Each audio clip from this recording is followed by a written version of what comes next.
fyrirsögn nummer 3, hún tekin af RÚV.is líka, við erum mikið á RÚV núna. Hérna borgarfulltrúi Pírata, hún Alexandra Brím, sem haft eftir henni í fyrirsögn, væri pínu galið að hætta við núna, sem ummæli hennar sem sagt borgarlínu. En þarna sem sagt verið að tala þær fjölmörgu tillögur sem borgin óskaði eftir frá borgarbúum og fengu inn í einhverja gátt ábendingar sóun innan borgarinnar og sparnaðartillögur í massavís og mikið af tillögum þar snerist að hætta við þetta borgarlínu konsept. Nákvæmlega sélt, sko.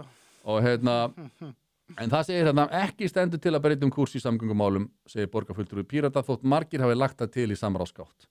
Ábendingum sóun innan borgarna sé þó tekið alvarlega, ekki liggur fyrir hversu mikið á að hagræða né hvar. Og hún segir, Alexandra, henni lítist vel á tillögur sem bárust frá almenningi hagræðingu í rekstri borgarinnar, en segir að engin ákvörðun hafi verið tekin það hversu mikið verið að hagræða. Sem sagt, þetta allt eitt sýndarspil. Já, þetta ekki að fara að gera. Almenningur fær ekki að eiga neitt orðum, sko. Ekki stendur til að breyta kúrs í samgöngumálum, þó svo að fjölmargar tillögur hafi komið fram þess efnis. Við erum að taka nýja leiðakerfið hjá Strætó í notkun, það forverið borgarlínunar, það búið að uppfæra samgöngusáttmálann og stofna almenningssamgöngur OHF með ríkinu, þannig að það væri pínu galið að hætta við núna þegar þetta loksins að fara að gerast, segir Alexandra Brím, borgarfulltrúi Pírata og fyrrverandi forseti borgarstjórnar. Pínu galið að hætta við þetta, segir hún, þrátt fyrir að þessi búið að sýna fram á að muni sennilega engin nota borgarlínuna, hún kostar einhverja 100 milljarða og ekki að fara að breyta samgönguvenjum. Þetta kostar líka aukið óhagræði fyrir alla í borginni, þar sem að það markvisst verið að eyða bílastæðum, það verið að byggja þétt, það verið að byggja ofan í stórar samgönguæðar borgarinnar. Sá einmitt það rétt hjá okkur upp á Háaleiti, það sem verið að byggja hús sem alveg, og það strætóskýli sem sko, það bara svona hálfu metur á milli, þú opna gluggan og rekstu næstu bara í strætóskýlið. Já, þetta alveg fáránlegt. Og þetta eru rándýrar íbúðir sem eru með engum bílastæðum. Allar þessar íbúðir sem eru byggðar á þessum þéttingareitum kosta 90 til 100 milljónir. Já. Og þau eru með engum bílastæði og fólk sem hefur efnað að kaupa 100 milljónir, sem eru mjög fáir, eða kaupa íbúð 100 milljónir, það fólk sem ekki að taka strætó. 100% ekki, sko. Og enda eru þessar þéttingar reita íbúðir ekki að seljast. Það standa auðar og búið að eyða miklum tilkostnaði í þetta og það enginn að kaupa þetta. Það væri raun og veru galið að halda þessu áfram, myndi ég segja. Það ekki of seint að hætta. Það ekki aldrei of seint að hætta við rugl aðgerðir. En eins og segir meiri hlutinn í borgarstjórn óskaði voru eftir tillögum frá almenningi og borgarstarfsmönnum með hagræðingu á 300 tillögur bárust og nefndu margir að endurskoða eftir samgöngusáttmálann, hætta við borgarlínu og hætta við brúna yfir Fossvog. En það bara nei. Kemur ekki til greina að skoða slíkar tillögur. Á ekki eins og Strætó geta kert yfir þessa brú í Fossvogi? Jú, ég held reyndar að Strætó að fá. Já, ok. Það sem þetta borgarlínan, hjól og gangandi. Já. Það verður ég held það, sko. Já, ég held það. En algjört spaug, þessi brú, sko. En sumar verið að spila á gömlu upplýsingum með miskilningi, en væntanlega eitthvað þessu alveg rétt. Ég hlakka til að skoða, segir Alexandra, auðvitað tökum við þessu alvarlega. Það eru mjög margir sem hafa áhyggjur af þessum hlutum. Og ég svo vona innilega að það sé eitthvað mega plott í gangi hjá hægri liðinu að taka þessa fucking borg aftur, maður. Já, þú veist.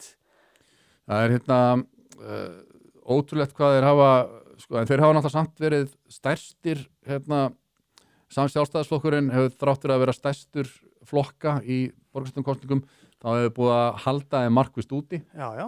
Og ég er að gera eitthvað svona skandala. Já, og við erum að... Ég er ekki að segja að Sjálfstæðisflokkur sé fullkominn flokkur, en þetta, það þarf bara eitthvað svona hafið mig leið típu í borgina, sko. Algjörlega.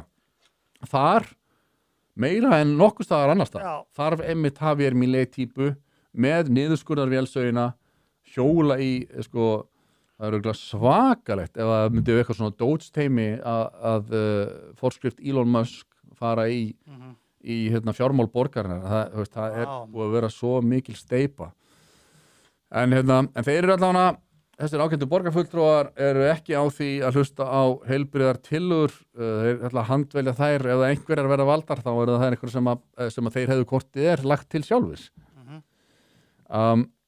Nú, já, ég ætla að lesa hérna, þú ætla ekki að setja hann upp, sko, ég sá að Jóhannes Loftsson sem var verkfræðingur, frumkvöðull og formaður Frjálshyggjufélagsins, hann skrifaði fyrir áratug síðan, byrjaði ég að vara við hvernig þéttingarstefnan í borginni væri ekki gerð fyrir íbúana og því dæmt til að mistakast. Þegar ábyrg framtíð bauð fram síðast voru við eini flokkurinn sem bentum á hversu glórulaus þessi þéttingarstefna væri og hún væri drifin áfram að borgarlínunni. Fyrsta áfanga borgarlínunar í Reykjavík var nefnilega beint á dreifbílsvæði þar sem vantaði alla kúnna. Því þurfti að fara í risa fasteignaþróunarverkefni meðfram borgarlínunni til að búa til viðskiptavinni. En þéttingarréttindi við borgarlínuna eru miklu dýrar en aðrar lóðir og því urðu allar íbúðirnar þar mjög dýrar. Til að þrýsta á að íbúðarnir eru að viðskiptavinum borgarlínunar hafa borgaryfirvöld verið í stríði við fasteignaþróunarfélög og þvinga þau til að sleppa bílastæðum og bílageymsluhúsum. Afleiðingarnar voru fyrirsjáanlegar. Sá sem byggir í íbúð sem hann þarf að selja á 100 milljónir mun ekki geta selt hana ef hún hefur ekki bílastæði. Auðugu viðskiptavinirnir sem taka strætó í allar ferðir eru einfaldlega ekki til. Öll uppbygging undanfarinna ára var þannig fyrir viðskiptavinir sem voru ekki til. Hvernig datt einhverjum í hug þetta gæti gengið? Þannig er hann að vísa í það sem þetta glórulausa ástand, þar sem að lúxusíbúðir með 0,4 stæð á íbúð, 65% af nýtingaverkefnum eru ekki að seljast og aðeins hafa 40 af 300 íbúðum og 8 þéttingarréttum selst það sem af ári. Og það eru þetta eru full tilbúnar íbúðir. Ég veit þetta því að systir mín hefur verið að skoða, sem á afmæli í dag, til hamingju með afmæli Nanna systir, að og það eru glæsilegar íbúðir sem eru eins og ég segi fullbúnar bara með parketti og eldhúsinnréttingu og allt klárt og eina sem þú átt að gera að flytja inn en þetta stendur allt autt. Það bara hefur engin efna á að kaupa 100 milljón króna íbúð sem er ekki með bílastæði. Þetta er alveg glórulaust. Þannig að þetta er pólitík sem hefur ráðið þessu, pólitík Dags B. Eggertssonar og hún er komin að gjaldþroti, svo pólitík. Það er bara svoleiðis. Það er svoleiðis. Kæru vinir, takk fyrir að horfa á stutt brot úr Harmageddon. Við minnum á að það kostar ekkert að brosa og það kostar heldur ekkert að subscribe hérna á YouTube-rásun okkar. En ef þú vilt sjá þáttinn í fullri lengd þá ferðu inn á broadcast.is og nærðir í áskrift. Takk fyrir.